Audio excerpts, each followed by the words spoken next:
Selamat pagi, selamat siang, selamat petang, selamat malam, teman-teman Komsos Pudradyan. Kembali lagi bersama segmen kita Kebelet Siaran.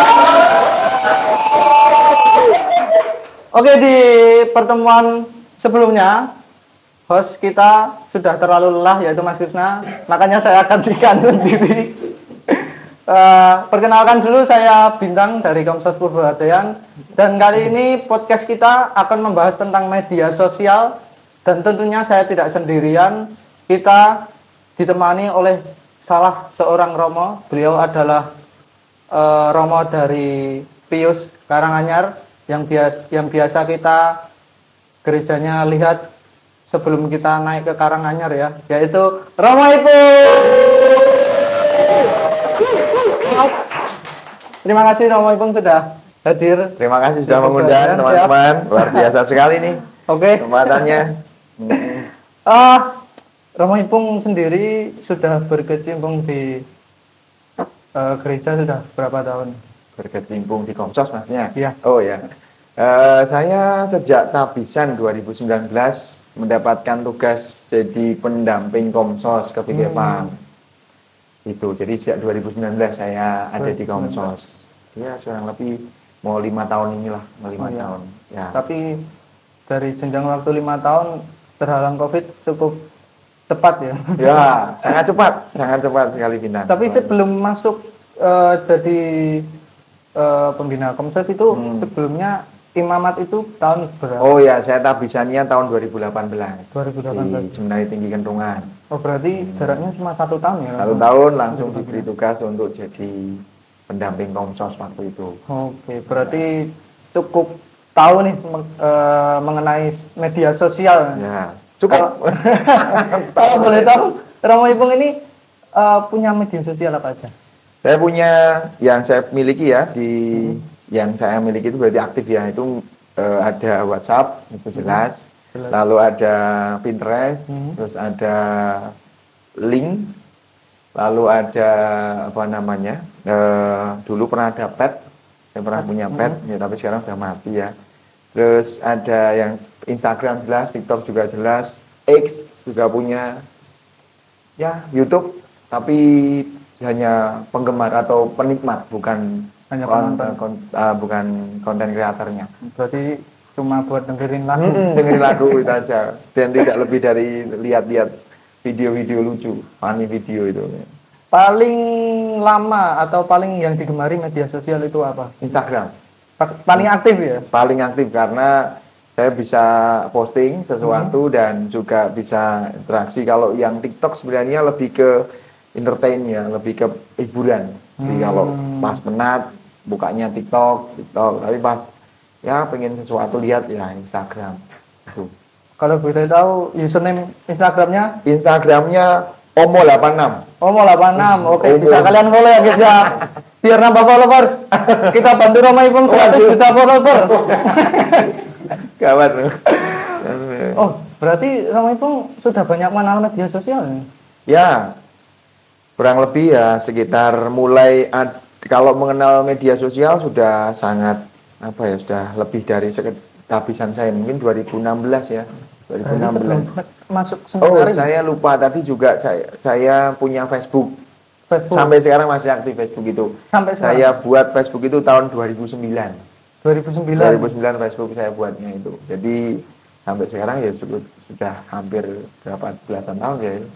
2009, 10 tahun tambah ini ya lebih dari 13 tahun ya mungkin ya.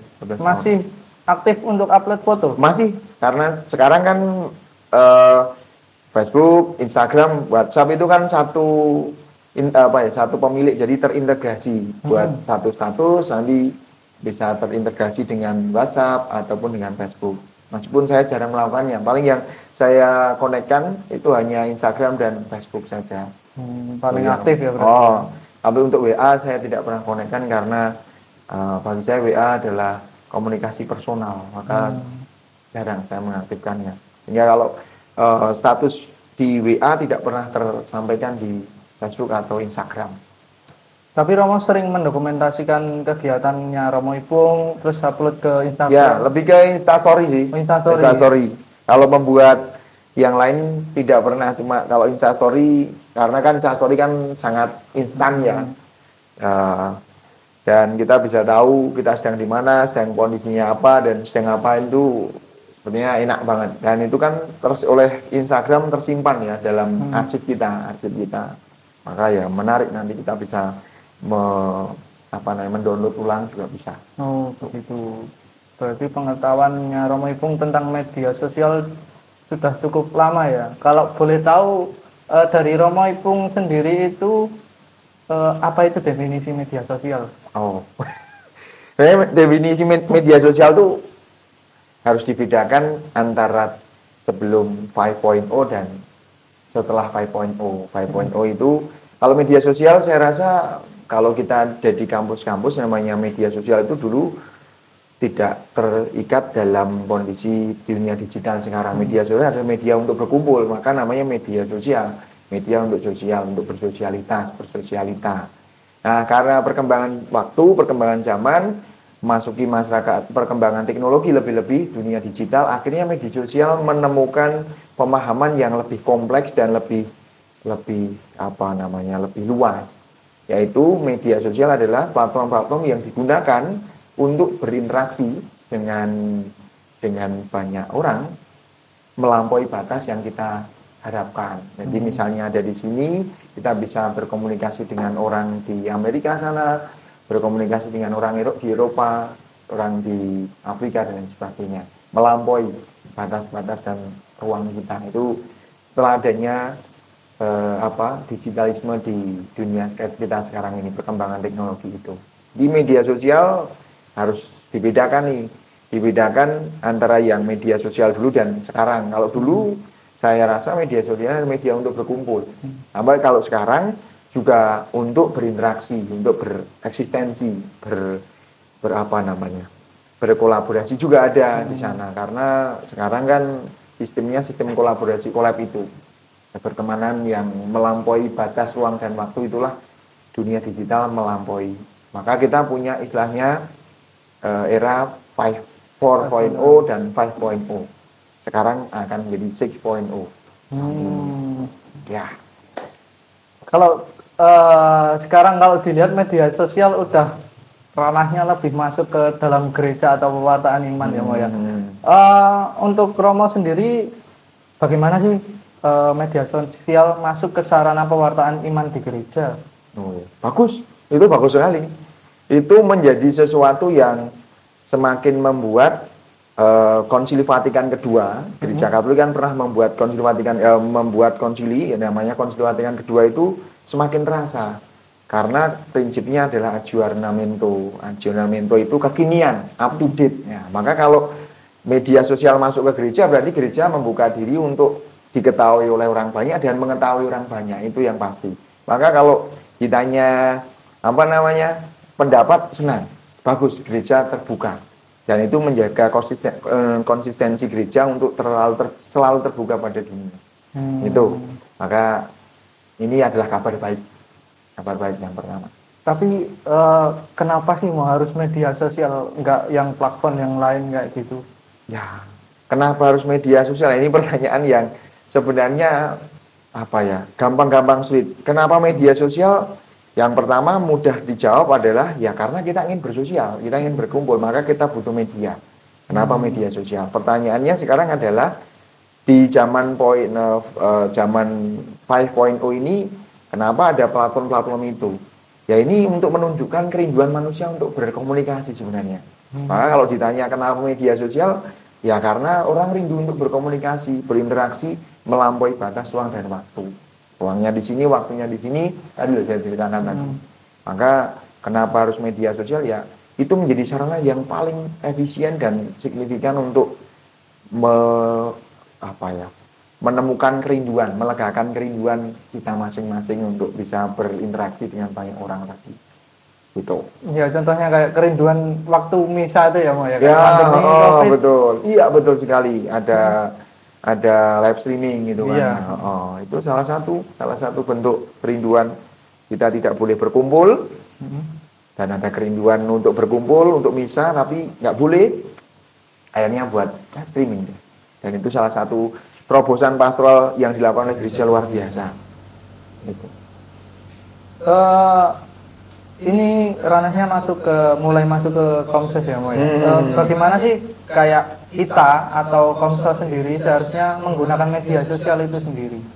Ya, yang pertama Komsos harus terbuka, suasananya harus menerima itu, karena Komsos itu area dan wilayahnya ada di situ, di dunia digital dan media sosial. Maka kalau Komsos tidak mau menerima itu, saya rasa sudah kehilangan hakikat Komsos, komunikasi sosial kan. Kepanjangan dari Komsos. Maka kalau komunikasi sosial ya menggunakan sarana komunikasi yang tren pada saat itu, digemari oleh orang-orang setempat, orang-orang pada zamannya, dan membawanya pada dunia kita juga. Maka ada orang yang mengatakan, pernah ada yang mengatakan, masuk pintu mereka, keluar pintu kita. Artinya kita gunakan media sosial itu, kita terima media sosial itu, nah kita isi itu dengan konten-konten yang menjadi ciri khas kita. Siapa kita? Orang Katolik. Orang Katolik itu seperti apa kontennya? Ya seperti ini, mengatakan Injil. Nah itu yang harus dipegang. Maka pertama, apa yang harus diterima Komsos? Menerima itu sebagai sebuah anugerah. Perkembangan zaman, perkembangan teknologi, salah satunya perkembangan dunia digital ini harus dipandang sebagai anugerah. Karena kalau dipandang sebagai musibah, kita nggak mungkin bisa kreatif lagi. Itu yang pertama. Yang kedua, karena dipandang sebagai anugerah ya, mari berkreasi. Karena kalau kita hanya memandang sebagai anugerah dan tidak berkreasi, saya rasa seperti kita itu mengiyakan makan tapi tidak makan.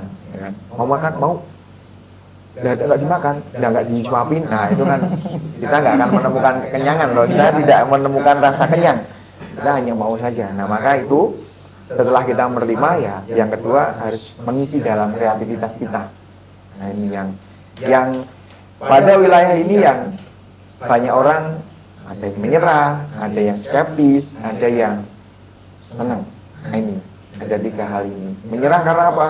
Karena mengikuti perkembangan yang melihat sisi yang lain itu kok kreatif sekali, akhirnya udah menyerah.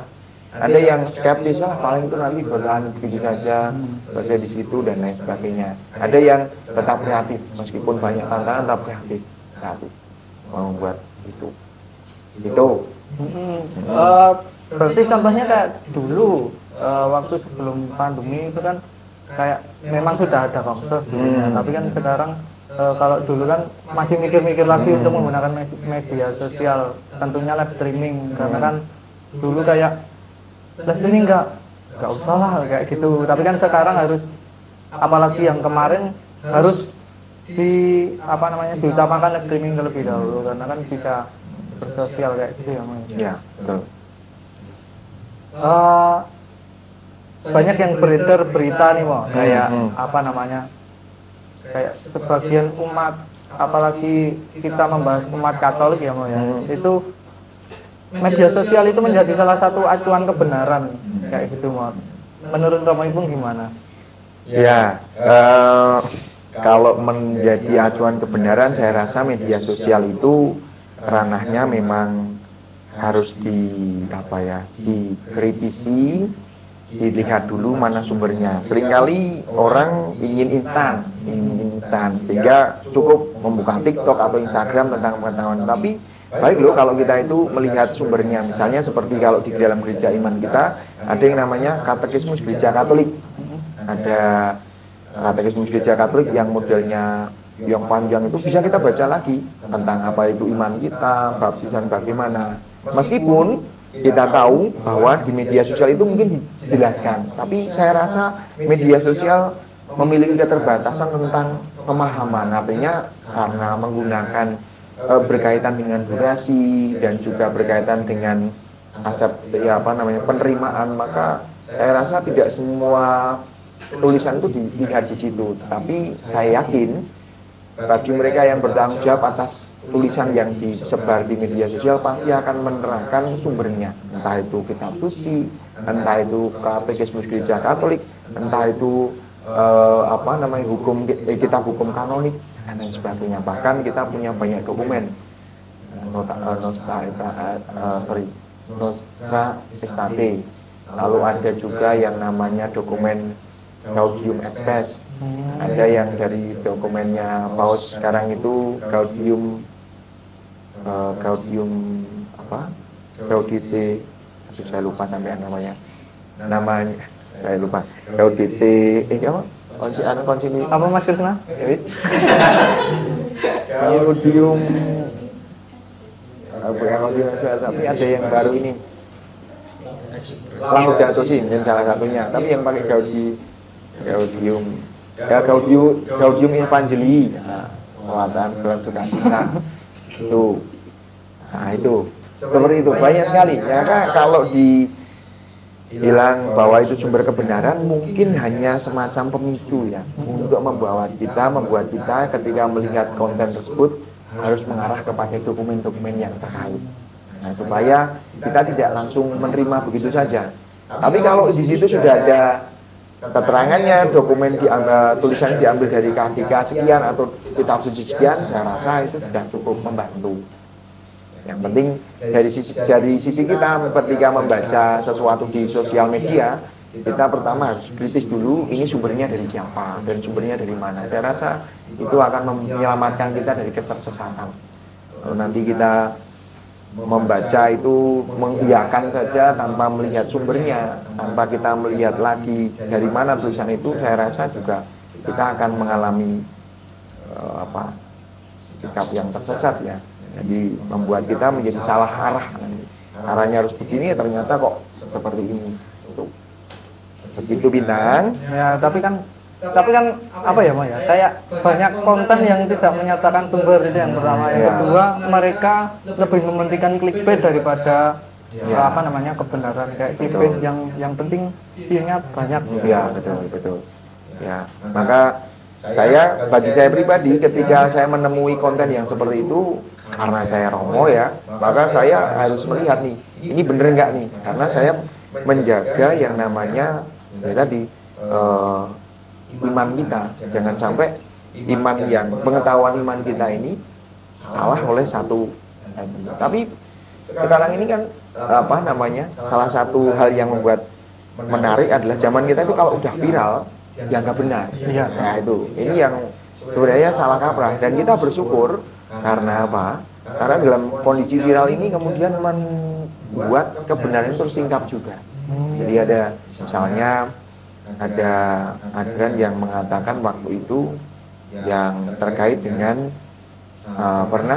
saya menemui satu video yang mengatakan lagu Bapa Kami Putut itu katanya tidak sesuai dan lain sebagainya. Iya. Mungkin teman-teman pernah membaca. Nah, itu sebenarnya kalau dilihat dari sisi liturgis, ya memang liturgis Roma seperti itu. Tapi kan kita punya yang namanya inkulturasi. Gereja Asia punya caranya sendiri. Salah satunya adalah tentang budaya. Maka saya rasa apa yang dilakukan oleh tim liturgi keuskupan baik, berdasarkan apa yang baik, apa yang benar, dan apa yang kudus, itulah yang menjadi kehendak Allah. Nah itu yang menjadi pola yang menjadi dasar untuk menerima segala sesuatu. Ya kita itu tidak mudah untuk tidak suka terhadap produk kita, padahal itu sudah lama dinyanyikan. Kayak yang dulu lagu rohani dikeroncongin itu ya Mas? Ya, keroncongin itu lagu rohani. Ada masalah kaukah itu Mas? Banyak yang bilang jangan dikeroncongin, itu lagu rohani. Wah ya itu makanya saya sangat bahwa seni itu, misalnya ini soal ngomong seni ya, kalau ngomong seni akan lebih panjang lagi. Artinya seni itu kan multitafsir, dan karena multitafsir siapapun boleh menafsirkan dan menyediakan menyuguhkan dalam tafsiran yang tentu saja tepat. Tidak mungkin kan lagu rohani akan kemudian jadi dangdutan kan. Sejauh itu tafsiran yang mudah kan pasti ya keroncong, musik etnis dan lain sebagainya. Itu benar. Kalau dari Romo Ipung sendiri nih, tips supaya umat Katolik tidak terjerumus ke media sosial yang hanya mementingkan viralnya aja tapi tidak melihat kebenarannya. Ya, yang pertama adalah satu yang dipegang adalah sumbernya. Jadi sumbernya itu dari siapa dan dari mana, ini harus dilihat. Boleh dilihat, tapi kalau itu tidak bersumber, saya rasa ya itu juga akan membahayakan iman kita. Kita harus melihat sumbernya dari mana.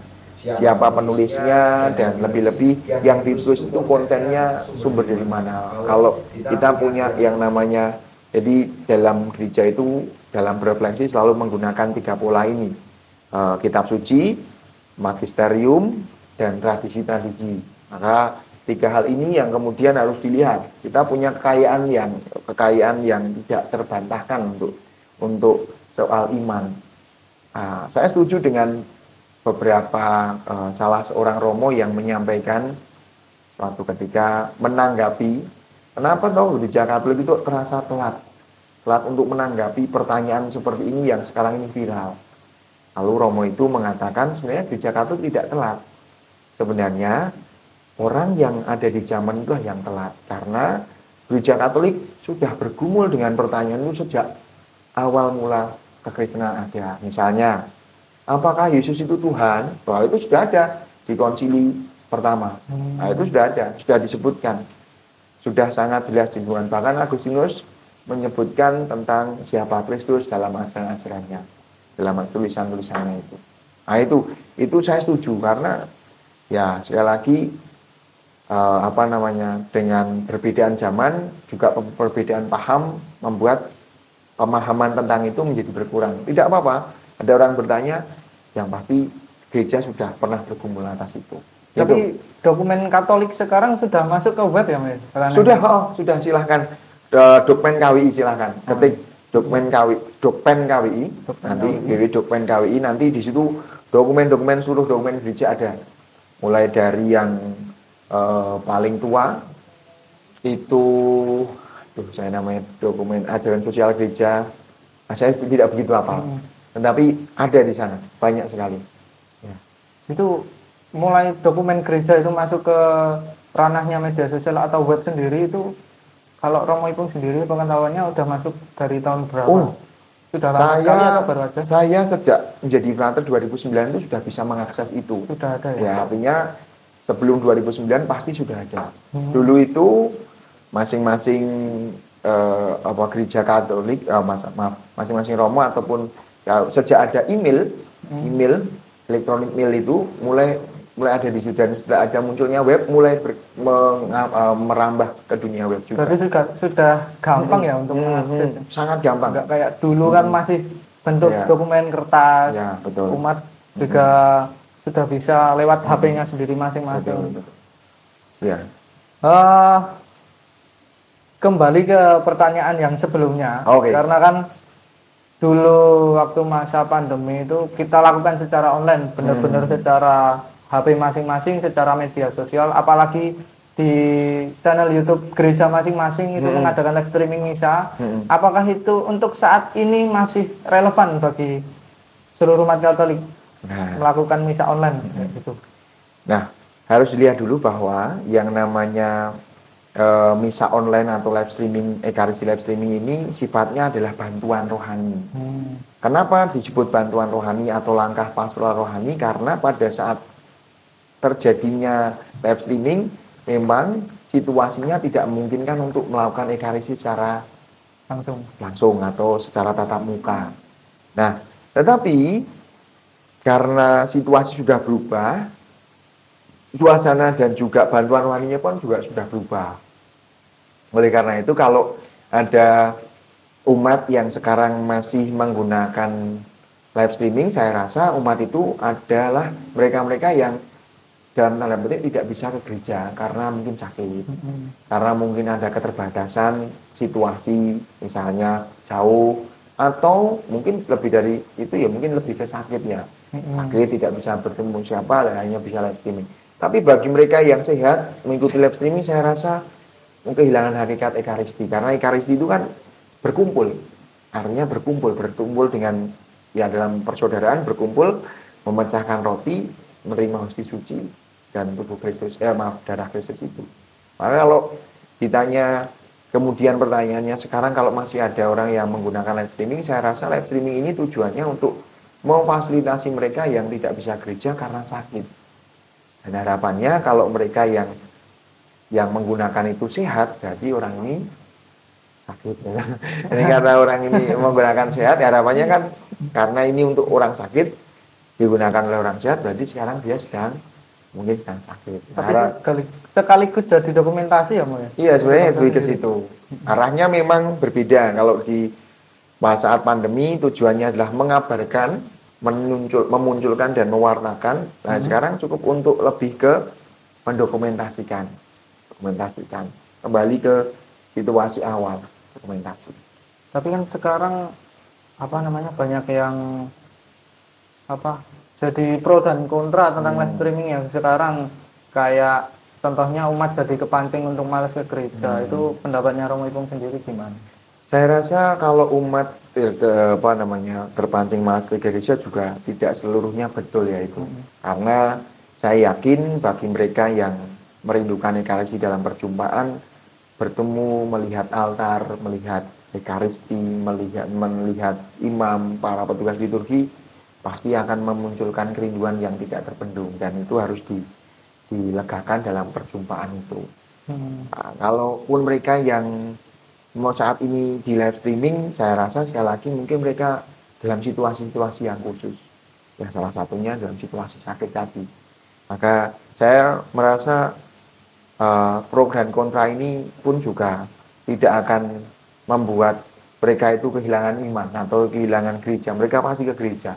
Hanya dalam situasi tertentu mereka harus ada live streaming ini. Kita tidak bisa memaksakan mereka untuk selalu datang karena kondisi kesehatan bisa jadi, kondisi keuangan bisa jadi kan, karena kondisinya gimana nih, saya nggak bisa nih, harus buat makan dan sebagainya. Tentu saja kan ini juga menjadi sebuah hal yang selalu tidak di setiap minggu itu ada kan. Artinya kan bisa saja pas minggu ini tidak bisa datang, tapi minggu depannya bisa datang, kan bisa terjadi. Maka saya rasa pro dan kontra ini pun juga tidak harus dibesar-besarkan, karena pro dan kontra ini saya rasa terkait dengan kesiapan dan kondisi masing-masing. Itu sih, Bintang. Ini boleh diminum nggak nih? Boleh. Baru saya mau tahu. Ini haus ini. Oke, mari kita minum. Enak sekali. Oke. Kok punya saya pahit ya, Mo ya? Enggak, manis ya. Pahit kayak masa lalu, Mo. Kamu. Oke, masuk ke pertanyaan selanjutnya ya, Mo ya. Yes. Kalau dari Romo sendiri, boleh nggak sih seorang awam itu mewartakan katekese di media sosial? Karena banyak nih akun-akun Katolik yang pewartaannya meleset dari liturgi. Dari liturgi ya? Iya. Oh ya. Jadi gini, pertama boleh enggak? Ya boleh, harus. Karena begini, berdasarkan sebuah penelitian dari WR Sosial tahun 2024 yang menunjukkan tahun 2023 kebiasaan manusiawi atau kebiasaan komunitas kita atau kebiasaan masyarakat kita di Indonesia itu, kebiasaannya itu mulai berubah drastis. Berubah drastisnya sebenarnya sejak tahun 2020, sejak pandemi itu. Apa itu perubahannya? Perubahan yang jelas adalah penggunaan internet. Sebelum tahun 2019 taruhlah seperti itu, penggunaan internet itu di kisaran 2-3 jam per hari. Sekarang tahun 2023 ini, 2024 ya, artinya di report 2023, itu WR Sosial mencatat kebiasaan masyarakat Indonesia menggunakan internet itu 7 jam 28 menit. Hari 7 jam 28 menit itu rataan. Nah, maka kalau kebiasaan itu di masyarakat luas saja terjadi dan umat Katolik, awam Katolik tidak berkecimpung di sana, rasanya rugi. Karena dari 7 jam itu pasti 30 menit sendiri ada konten-konten yang harus ada isian rohaninya. Nah, maka ini, melihat kebiasaan yang berubah inilah harusnya konten kreator yang katakanlah awam ini harus ada. Karena kalau itu dilakukan oleh imam, oleh biarawan-biarawati, kami mengalami keterbatasan. Kenapa? Para imam, biarawan-biarawati itu sudah dengan tugas tupoksinya sendiri. Misalnya mereka yang ada di pendidikan pasti full day, mereka akan ngurusi pendidikan, nggak mungkin mereka akan buat konten.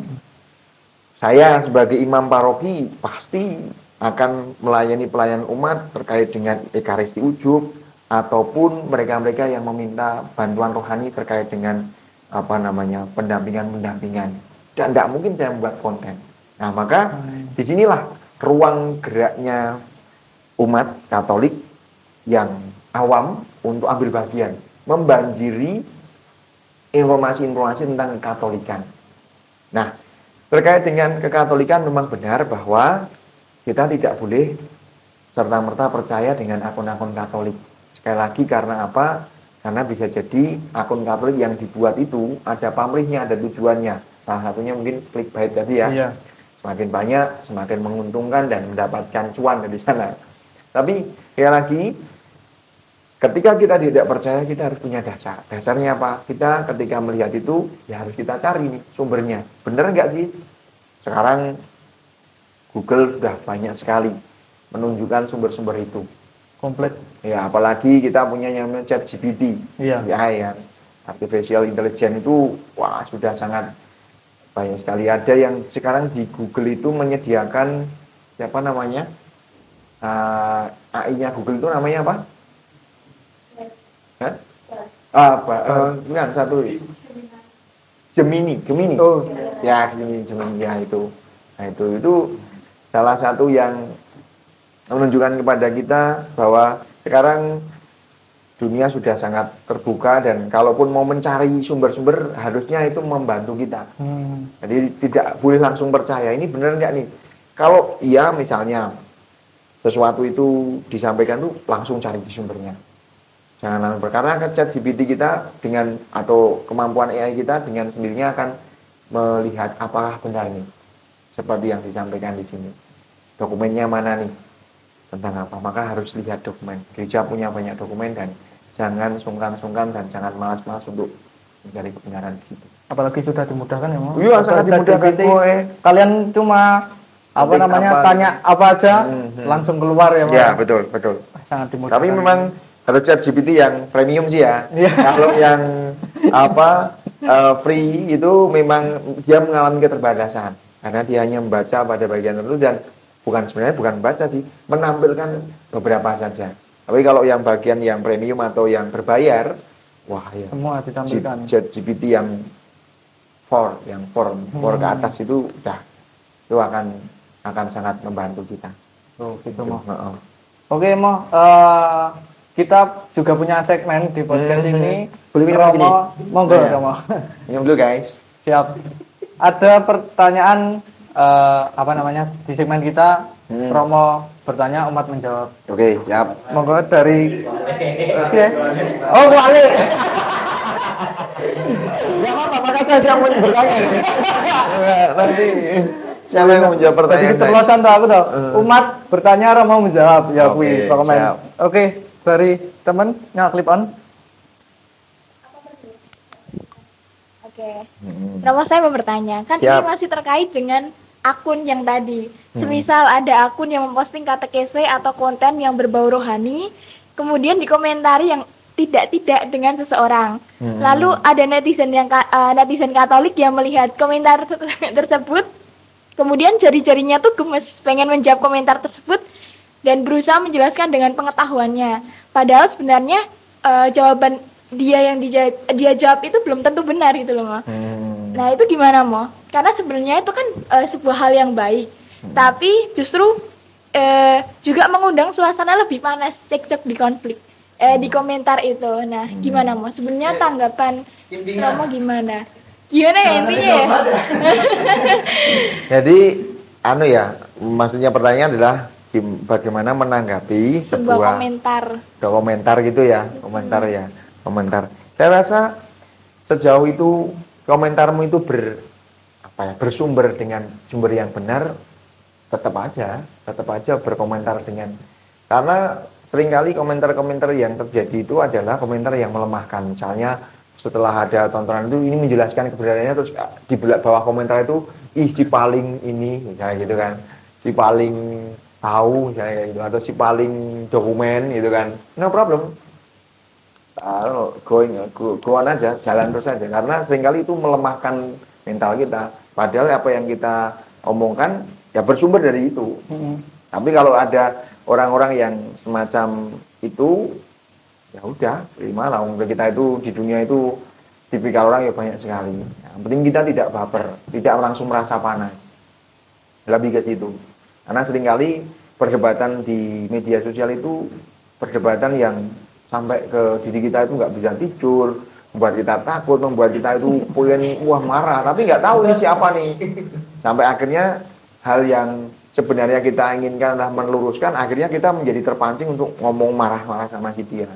Kalau udah tinggal aja, nggak usah digagas. Jadi harapannya itu, ketika sudah menyampaikan suara langsung tinggal aja. Jangan pernah berhenti di situ, karena kalau berhenti di situ kita akan merasa terhakimi, karena ada orang setuju, ada orang nggak setuju. Tapi sekali lagi etika bermedia sosial tetap harus ada. Misalnya dalam kalimat itu atau dalam tontonan itu, video itu atau konten itu memang ada kesalahan, ya sudah bilang mohon maaf, ini bukan untuk mohon maaf, cuma sedikit memberi gambaran atau meluruskan. Ini gini dari ini, ya selesai. Itu saya rasa sudah sangat sopan santun. Kesantunan dalam media sosial, dalam lebih-lebih dalam memberi komen akan memberi poin plus. Meskipun nanti kesantunan itu akan oleh orang-orang skeptis tuh, netizen yang luar biasa itu akan dipelintir-pelintir karena kita bermain kata-kata ya. Kita bermain karena kita bermain kata, tulisan, sehingga tidak pernah ada ekspresi yang jelas.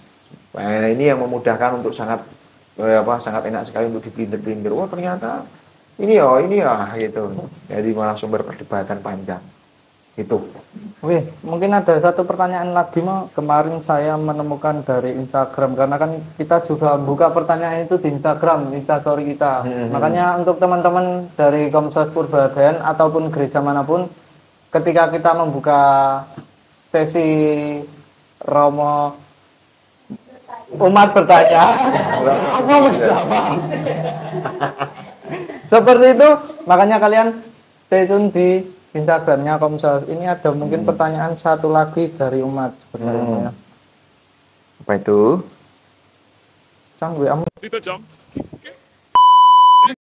Satu lagi nih, yes. Aku udah nemu di Instagram. Seberapa bebas Roma menggunakan media sosial? Seberapa bebas Romo dalam menggunakan media sosial? Saya maksudnya kayak Romo sebelumnya kan pasti melakukan yang namanya pembelajaran terlebih dahulu. Di seminari mungkin kayak ada keterbatasan menggunakan HP atau dan lain sebagainya. Itu kan, tetapi kan Romo sudah sudah mempunyai media sosial sebelum masuk seminari. Itu ada pembatasan nggak sih, Mo? Pembatasan penggunaan gitu ya? Iya, penggunaan. Kalau penggunaan waktu zamannya saya masih frater, memang kami dibatasi terkait dengan penggunaan HP. Maka ya penggunaan media sosial waktu itu hanya Facebook. Tapi sekarang sudah banyak dalam frater-frater itu sudah diberi keleluasaan untuk bermedia sosial, mengatakan hidupnya, cara hidupnya, dan juga cara panggilannya dia. Itu sudah ada beberapa frater yang punya akun TikTok, Instagram juga. Saya rasa ini menggunakan HP kan. Seperti itu sih. Nah, itu tadi pertanyaannya, seberapa bebas penggunaan media sosial di Romo sendiri? Oh, di saya sendiri ya. Sejauh pengalamanku ya, kalau mengikuti bermedia sosial, sejauh itu tidak mengganggu kekhusyukan. Misalnya kalau dalam Ekaristi, ya tentu saja sebaiknya fokus pada Ekaristi. Tetapi seringkali ada beberapa orang yang ingin mendokumentasikan itu. Ya tidak masalah. Yang penting dokumentasinya itu tidak kemudian mengganggu umat lain. Upload misalnya. Itu jangan. Ya, itu ada karena itu. Jadi seberapa bebas sejauh kita bisa bertanggung jawab atas diri kita dan orang-orang di sekitar kita. Apa tanggung jawabnya? Tanggung jawab moral sosial. Ya, seperti halnya kita masing-masing yang berdimensi sosial, ya kita kalau tidak mau diganggu, ya kita jangan mengganggu. Intinya ketika kita membuat konten-konten itu, harapannya semua bekerja sama dalam komunikasi yang baik.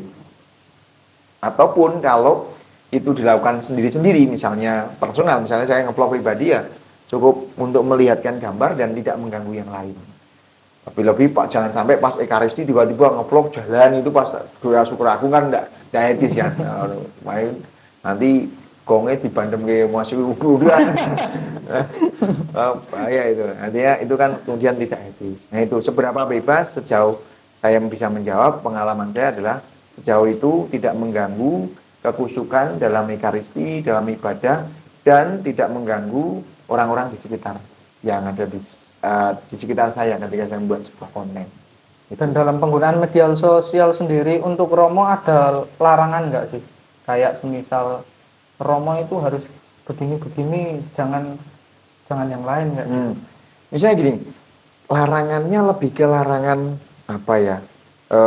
Mungkin yang jelas asas kesusilaan ya, asas apa namanya? Sopan santun ya. Kan tidak mungkin seorang Romo tiba-tiba apa namanya? Mandi supaya dapat apa namanya? Gitu kan mungkin ya, dengan mandi buka nggak mungkin kan itu kan. Makanya saya rasa seorang Romo, saya rasa dimanapun mereka berada, tentang asas kesusilaan pasti mereka memegang itu. Lepas dari ada keinginan untuk viral, saya rasa batas-batas kewajaran yang masih saya ingat kewajaran. Tetapi yang menjadi penting di sini adalah seringkali saya itu melihat ketika ada orang tidak suka di konten ini, tapi ternyata di konten yang lain suka. Misalnya, dulu ada ada sebuah video di mana itu loh, yang Romo joget-joget. Jadi ada Romo yang joget yang ngajak OMK gitu. Terus ada orang yang mengatakan, Romo kok kayak gitu gitu. Jubah atau buat joget-joget gimana jubah kok. Nah, tapi di lain sisi banyak orang yang suka, makan viral gitu. Nah, inilah kekuatan media sosial itu ada dalam segmentasinya. Segmentasinya itu ya kalau yang suka di bagian ini ya dia akan suka, yang tidak suka ya sudah memang tidak suka. Jadi memang harus diterima dua-duanya. Ketika orang membuat sebuah kreasi atau konten membuat produksi, ya harus menerima dua hal ini. Kalau ini tidak suka memang tidak cocok dengan keinginan dia kan. Bukan berarti yang tidak cocok ini jelek. Yeah. Karena bisa dipahami, disukai oleh yang lain. Maka itu. Maka kalau tadi ditanyai seberapa bebas, saya rasa Romo-Romo punya batasan yang sudah pasti membawa moral etis yang harus dibawa sebagai seorang pemuka agama. Tidak mungkin yang seperti vulgar seperti yang pada umumnya. Terus yang kedua, pasti para Romo pun juga akan melihat lebih ke tren-tren, karena kreator-kreator yang seperti itu, kreasi-kreasi yang seperti itu bisa saja dipahami dan disukai oleh orang lain, tapi juga tidak disukai oleh orang lain juga. Begitu Bintang. Oke. Puji Tuhannya kita sudah masuk ke segmen terakhir. Oh iya. Akhirnya segmen podcast kita sudah mau berakhir. Terakhir itu pesan untuk umat Katolik dalam menggunakan media sosial. Ya. Pertama, mari kita terima bahwa media sosial ini adalah anugerah Tuhan. Anugerah Tuhan yang ada di zaman sekarang ini dan ada pada zamannya. Maka karena kita adalah umat Katolik dan bagian dari komunitas luas manusia di mana semuanya menerima media sosial, mari kita terbuka pada media sosial. Itu yang pertama. Yang kedua, mari kita berkreasi sebanyak mungkin di media sosial, lebih-lebih tentang iman kita. Kita wartakan tentang iman kita, iman gereja Katolik. Kalaupun nanti ada orang mengatakan ini bertabrakan dengan ini, tidak apa-apa. Kita banjiri media sosial dengan itu. Siapa tahu konten yang kita buat dipahami oleh orang lain, sedangkan konten yang orang lain buat yang lebih paham menurut kamu tidak dipahami. Siapa tahu di situ. Jadi buat konten iman jangan membatasi. Pokoknya banjiri saja itu. Lalu yang ketiga, kritislah. Mari kita kritis dengan segala sesuatu yang lebih-lebih informasi berita yang kita dapat dari media sosial. Kritis, lebih-lebih tentang iman Katolikan. Cek dulu kebenarannya, dalam 3 ini ada kitab suci, sumber magisterium, dan tradisi-tradisi suci. Nah, 3 hal ini yang membantu kita untuk kritis. Apa iya sih ini ngomongnya seperti ini ajaran dari siapa? Mari kita kritis. Kritis bukan dari benci, tetapi kritis supaya lebih menjernihkan ajaran iman kita, sehingga apa yang diterima orang lain itu menjadi lurus dan benar. benar menurut ajaran gereja Katolik. Begitu. Bintang dan teman-teman. Terima kasih untuk Romo Ipung perjumpaan kita kali ini. Terima kasih sudah diundang. Sesi kita podcast kali ini saya selaku Bintang selaku host pamit undur diri dan narasumber Romo Ipung kita pamit undur diri. Sekian, terima kasih. Stay cheese and bye bye.